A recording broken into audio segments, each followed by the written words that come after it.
We're here in Nashville to drive the brand new 2023 Toyota Crown. This is not your father's Avalon.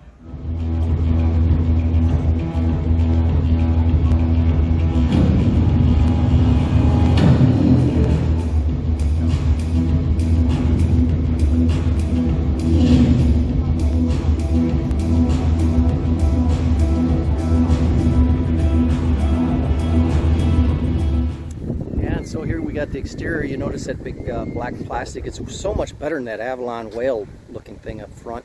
Very, very thin quad projector LEDs. The 21s do look good, and they have a nice design to them. I wish the Platinums had, or the limited 19s had as much to do about that to make it look a little bit more curb appeal. And as I back up, you can see all of the black highlights in this red with black highlighted panel roof and floating rear roof piece angles. A very nice silhouette, and because of the aerodynamic shape, it creates a wing effect, meaning there's a lot of lift from underneath. Toyota cured some of that by adding some indents in the lower rear under panels to create a little turbulence, a little drag down there, so that it wouldn't have as much lift as it normally would. But again, a very attractive vehicle, which is actually surprising given it comes something to replace the Avalon, which was not selling very well. Now, who's going to buy this? We hope that 40 to 60 something with 125K plus income is more interested in this than any of the German automakes, and I certainly would be. You're getting Toyota reliability, and you're getting good looks, great handling, and great efficiency too. Signing off from Nashville, Tennessee on the exterior overview of the 2023 Crown. This is Platinum trim, fully loaded, baby. So this is the inside of the Crown Platinum, the top end trim, and you see memory settings, chrome trim bezels, backlit switches. Generally standard Toyota fare. A little hard plastic up here on the ridge. Cloth textured A-pillar and headliner. This actually works out too, if you can see that. It does cover, good coverage there. You got one of the telemeters with you know, the 3 garage door openers. Wireless Android Auto and Apple CarPlay. That works fantastic because of the new design right out of Plano's tech group. And you can see the nice seating and the Platinum with the heated and cool seats. Dual AC control, USB-C ports, or USB-C ports front and rear, dual cup holders front and rear. Very, very comfortable ride, and this is something I wouldn't mind owning myself. Just a nice little touches with the single stitching and dual stitching in the seats. So that's a quick overview of the interior. Now, as we drive the Crown, just a few last impressions here. The Platinum is the fully loaded one with the max hybrid drivetrain, 30 mile per gallon combined.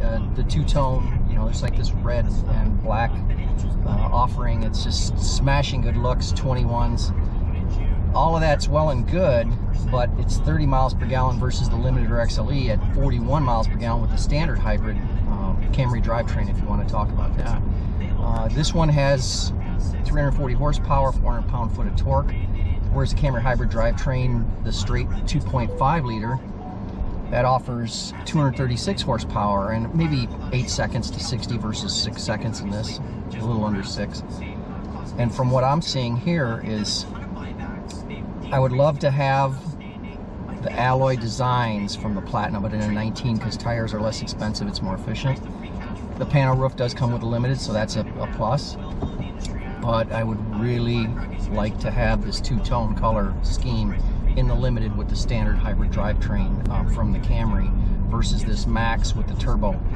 Yeah, Toyota makes fantastic engines, and this could be one of their best. I don't know, but I do know that the 2.5 liter Camry motor, the latest one anyways, it's in the Camry, the RX was in the Avalon, RX, Sienna, Highlander, RAV4 hybrid, RAV4 Prime, you know, or RAV4 hybrid and RAV4 Prime.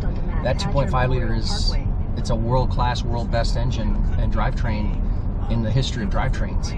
This new Max with the turbo, will it last as long? I don't know. But there's complexity, and it burns a lot more fuel. You're looking over 150,000. Not that somebody would own this for 150,000, but I probably would. It's going to cost you probably $3,000 to $4,000 more in fuel, just in that difference between 30 and 41 mile per gallon combined. That's a lot of fuel to say, well, I can get to 60 below 6 seconds versus getting to 60 at 8. That's 8 is plenty. That's and I don't want to be negative, because I really like the looks, the feel. It is not your father's Avalon, even though it's an Avalon replacement. There really is nothing out there that it compares against. It's not a 3 Series, it's larger than that. It's a 5 Series, but it's not BMW performance and handling. It's just got a smoother, more comfortable ride, yet it doesn't roll in corners like the old Avalon, and it's a better car than the Camry. Starting out at $39,900 for the base XLE, which is a wonderful vehicle. Has cloth seats and inserts with leather inserts, leather wrap.